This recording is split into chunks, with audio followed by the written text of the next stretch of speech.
नमस्कार, मी सर्जेराव गायकवाड. शिवरत्न न्यूजमध्ये आपले सहर्ष स्वागत.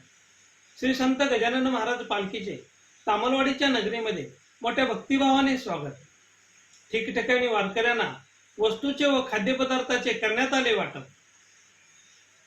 श्री क्षेत्र शेगाव येथून श्री विठुरायाच्या भेटीसाठी पंढरपूरकडे निघालेल्या श्री संत गजानन महाराज पालखीचे दिनांक 17 जुलै रोजी दुपारी तुळजापूर तालुक्यातील तामलवाडी येथे आगमन झाले. तामलवाडीच्या हद्दीमध्ये येताच प्रथमतः बालाजी अमायस लिमिटेडच्या वतीने जनरल मॅनेजर R.S. शास्त्री यांच्या हस्ते वेनेकरी यांना उपरणे, श्रीफळ व पुष्पहार घालून विठुनामाचा जयघोष करत स्वागत करण्यात आले. यावेळी भाविकांना विविध वस्तू, फळांचे वाटप करण्यात आले. तसेच तामलवाडी येथील टोल प्लाझा, विविध कंपन्या, गावामधील विविध व्यावसायिक बंधू, व्यापारी बंधू यांच्या वतीनेही पालखीचे स्वागत करून खाऊ व वस्तूंचे वाटप करण्यात आले.